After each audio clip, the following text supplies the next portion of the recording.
And now, on with the show. Imperial Pearl, along with the Cultured Pearl Association of America, presents Pearl Talks.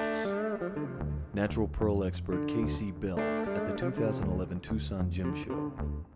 We are here today joined with Casey Bell. Casey has a wealth of knowledge about the natural pearl.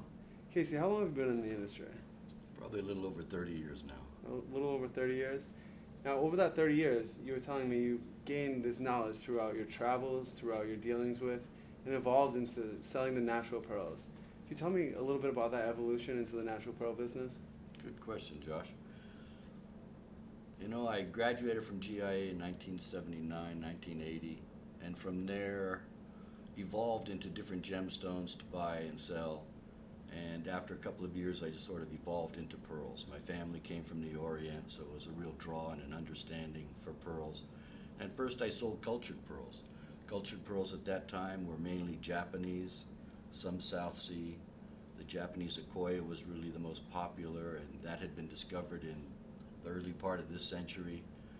And introduced to the world was strong competition for the natural pearl at that time. They kind of imitated small graduated necklaces, so it looked exactly like a natural pearl. They gained a large segment of the market early on in the century.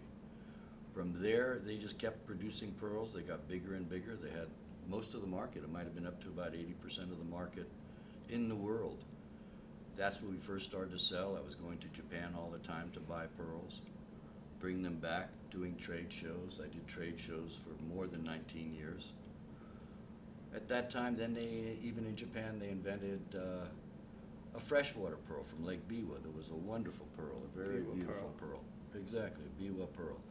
It became a misnomer because they used that to describe a lot of freshwater pearls.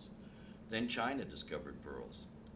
And although China had discovered pearls maybe in the 14th century, but it never became a big product of trade. It was more of a talisman or a religious object.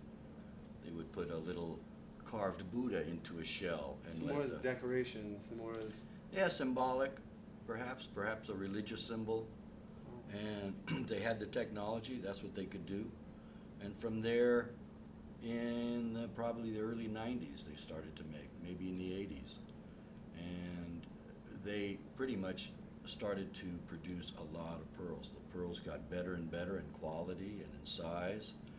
Lake Biwa became polluted. It did not produce the same kind of pearls. Japan later had trouble with the water not being so pure and clean for the oysters, so it didn't produce the same product that they controlled. A lot of environmental factors that were impacting that industry at the time. Exactly. Now, what really intrigues me about your story and about you is that as the industry is moving towards cultured pearls, you make the turn towards the natural pearls. And not many people have done this, which makes your story so much different and more interesting than some other stories. What was it about the natural pearls that led you in that direction? Natural pearls are a real treasure. They've always been a treasure. They have strong symbolism in our traditions, in our world, all over the world. They came from the Middle East, they came from Sri Lanka at that time called Ceylon, they came from India, they came from the coast of China. They seemed really important to me, and yet they were so rare and nobody had focused on them.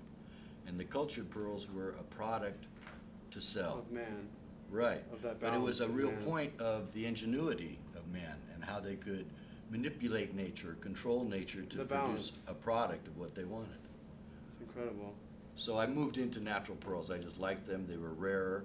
It led me to different places in the world to search for them, which was always a thrill. And in a lot of my life, the medium is the message because it's the trip to go and find them and to meet the people. The divers, right? The divers, the seashore, the jungle.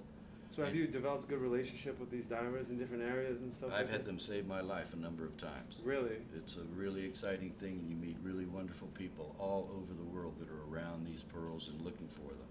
Wow. With a common interest. So automatically you have that common grounds with these people, right? Exactly. And you make business with people in the jungle, and everybody needs a little bit of the business, and so you reward everybody. It became traditional or annual. I would travel and see these people. Would you bring gifts with you, or? I would carry truckloads of clothes and Yeah. food, and I would use food as gifts, and To just Before I establish left, that relationship. Yeah. exactly. Before I left this country, I know for years I would travel with a car full of rice and beans and different kinds of dried noodles and things like this. Things that you couldn't find in the backwoods of area. And in Venezuela, there's small villages and islands that were historic places. When Columbus sailed into the New World, one of the first places he stopped was Isla Margarita off of That's right. Venezuela I did read for about pearls. Yeah. So just to follow in the footsteps of a lot of these famous people, And the it's a journey. treasure hunt. It's a journey. It's a journey. Can you tell me a little bit about some of the more relevant places in the world that you travel that regarding the pearl and regarding the natural pearl?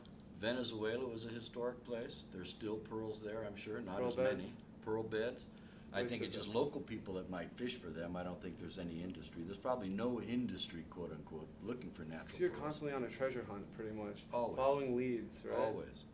And it's a situation of hurry up and wait a lot of times. You get a lead and you head to a certain spot and the guy's coming back in a week, or he's coming back tomorrow, but you wait a week for him. So as people in the culture pearl business go to these massive farms, you're following leads, going to these remote little places and just trying to meet the people that have whether it's for food, whether it's for necessity, or whether it is in the intention of finding a pearl. These are the people you're looking for as opposed to these massive farms. You're exactly right. Like I said earlier, the cultured pearl is a product. It's a market. There's a big market. There's a product. There's suppliers, there's distributors, there are retailers, there are laboratories. And with the natural pearl, the laboratories will give the final word in defining it for the layperson. A professional can kind of tell what kind of pearl it is. But otherwise, I can travel the world and get a lead. And for a whole season, the pearls that they might find will fit in the palm of your hand. That's incredible. It's not, you don't come out with bags So or the word to or describe it kilos. is rare. Extremely rare.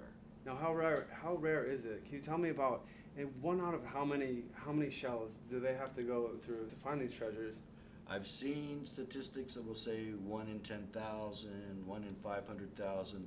For a couple of years, I did statistical analysis with the people that were gathering abalone in particular. And our numbers said it might have been 1 in 500,000 that 500,000. produced a nice gem pearl. You can get other pearls. They might not be as nice. They could be imperfect. But to find a really beautiful, rare gem is extremely rare. So how much are some of these gems that you found? The price of natural pearls is going up for this last 5 years.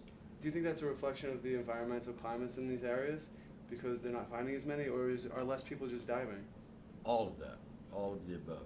There are less people diving, there's less to find. Most of the pearls probably in the market are historical pearls, pieces that came back into the marketplace. From the days of Columbus, where they'd send voyages out searching for those pearls, and I'm sure more recent times than that.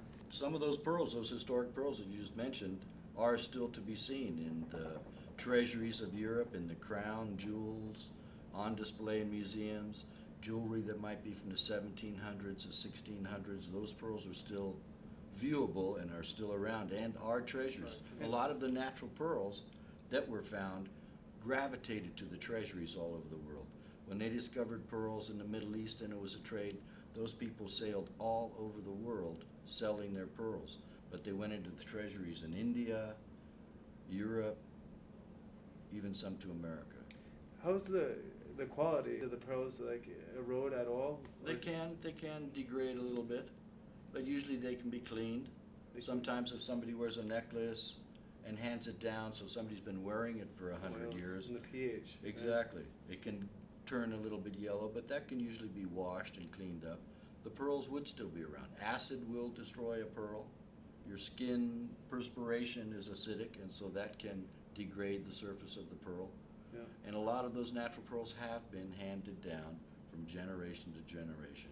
And that's the other reason why they're so important, is because they're so symbolic. You mentioned love earlier. Pearls are a symbol of love. They're a symbol of purity. They're round, they're white. They've always been thought like that. People have written poems about them. They write songs about them. They write books about them. Steinbeck wrote a book called The Pearl, where a man discovers a pearl and it changes his life. Natural pearls are just a magical symbol and have been in the human history from the beginning. the shellfish that produced pearls, at that time in early days of mankind, that was the easiest food to find. There had to be the seashore had to be full of that material, and it's easy to wade in the water and they pick this up and bring it back. When they got the meat out and they opened it up, they could find a pearl. From my experience, when people find pearls even here today in my lifetime, the first thing they think to do is to give it to their wife, to give it to their girlfriend. So it really is, love comes into the picture right away. So, And love, this human emotion, human everything goes emotion. into it. It's a love for the gem. It's a passion that many people share. That's right. And the cultured pearl has carried on that, because now every woman can have a necklace. Every woman can wear a necklace. You don't have to be a queen. You don't have to have a royal treasury to buy it. So gone are the days where only the select few could afford pearls. That's exactly right. And in No. today's business is the culture pearl business, where it's cheaper, it's more affordable, it's more quantity. But you have made the choice to stick with natural pearls. That one of the few people with that deep passion, and it's a pleasure to meet someone that shares that passion as I do, of pearls. It's a thrill. It changed my life when I learned about it. I've searched all over the world. I've met people high and low. I've talked to top sheikhs and rulers of countries, and I've talked to natives in the jungle, and they're all just as much fun. They all share the passion. They're all intrigued by it, and they all want to have some. Well, it's been a fantastic discussion with you. I feel that I've learned so much from you in your passion on the subject. Hey, Josh, thanks a lot. It was easy.